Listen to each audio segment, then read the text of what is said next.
ఈ మీరు అట్లా క్వశ్చన్లు అడుగుతారనుకుంటాను. మీరు అడిగే ముందు నేనే చెప్తే బాగుంటుందని నేనే చెప్తా ఉన్నాను.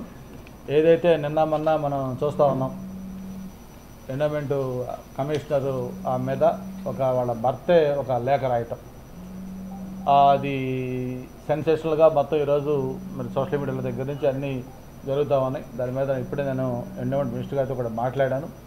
ఆల్రెడీ ఎవరైతే అక్కడ దాంట్లో కన్సర్న్ పర్సన్గా ఉన్న అసిస్టెంట్ కమిషనర్గా ఉన్నారో ఆమెని మొన్న 2వ తారీఖున సస్పెండ్ చేయడం కూడా జరిగింది. ఇంకా మిగతా తన మీద కొన్ని కంప్లైంట్స్ కూడా ఆల్రెడీ ఉన్నాయి, వాటి మీద కూడా విచారించడం జరుగుతూ ఉంది.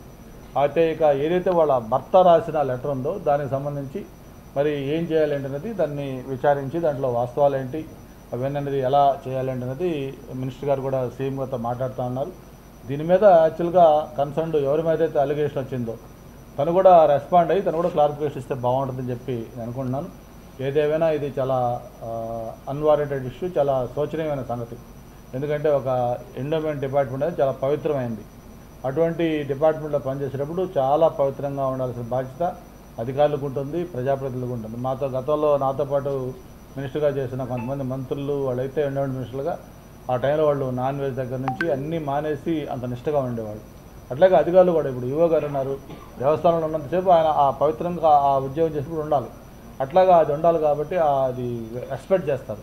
మరి అటువంటి ఎండోమెంట్ డిపార్ట్మెంట్లో ఉండేటప్పుడు ఇటువంటి వాళ్ళు ఉండటం కూడా చాలా తప్పిది. వాళ్ళ వేరే అలిగేషన్స్ కూడా ఉన్నాయి, వాటి మీద కూడా విచారించడం జరుగుతుంది. ఇక ఏదైతే వాళ్ళ పర్సనల్గా వాళ్ళ కుటుంబం సంబంధించిన ఆరోపణలు భర్తగా చేశారో, ఇప్పుడు ఎవరైతే విజయసాయిరెడ్డి గారి మీద అలాగే జీపీగా చేసిన సుభాష్ ఆయన పేరు మీద ఇద్దరు చేశారు, దాని మీద కూడా అది ముఖ్యమంత్రి గారితో మాట్లాడి ఎండోమెంట్ మినిస్టర్ గారు దాని మీద ఏ విధంగా విచారించాలి, ఏమేమి చర్యలు తీసుకోవాలి కూడా ముందుకెళ్తారని కూడా తెలియజేసుకుంటూ, దీని మీద ఆయన సాయిరెడ్డి గారు కూడా రెస్పాండ్ అయితే అసలు అవునా కాదా, ఆయన సంబంధం ఉందా లేదా, అసలు ఎందుకు జరిగింది ఏంటంటే, ఎందుకంటే అన్ఫార్చునేట్గా విజయసాయిరెడ్డి అనగానే వైజాగ్ ఒక బ్రాండ్ ఉంది. వైజాగ్ అంటే ఒకప్పుడు అభివృద్ధి, ఒకప్పుడు పీస్ఫుల్ సిటీ, ఒకప్పుడు దీనికి ఒక కేర్ ఆఫ్ అడ్రస్ చెప్పుకున్న నగరాన్ని మొన్న 5 ఏళ్ళు కూడా వాళ్ళు ఈ కబ్జాలకి లేకపోతే వాటికి ఇట్లా గుర్తేసి దాన్ని చివరికి ఈరోజు విజయసాయిరెడ్డి పెరగగానే అందరూ ఫోన్లు చేస్తూ ఉన్నారు.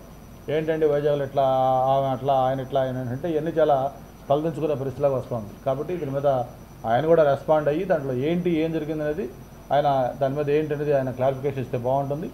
డిపార్ట్మెంట్ పరంగా ఇప్పుడే నేను మినిస్టర్ గారితో మాట్లాడినప్పుడు ఆయన చెప్పిన కూడా ఏంటంటే అన్నీ ఆయనకు వచ్చిన ముందు ఎవరైతే వాళ్ళ భర్త ఉన్నాడో ఆయన ఓరల్గా చెప్పాడట. ఓరల్గా చెప్తే ఎవరేం చేయలేరు కాబట్టి మళ్ళీ రిటర్న్గా కూడా ఆయన ఒక లెటర్ రాశాడు. దాన్ని కూడా మినిస్టర్ గారు కూడా ముఖ్యమంత్రి గారు పెడతా ఉన్నారు. ఆ కమిషనర్గా అసిస్టెంట్ కమిషనర్గా ఎవరైతే పనిచేస్తారో ఆమె యాక్టివిటీస్ మీద కూడా కొన్ని కంప్లైంట్లు ఉన్నాయి.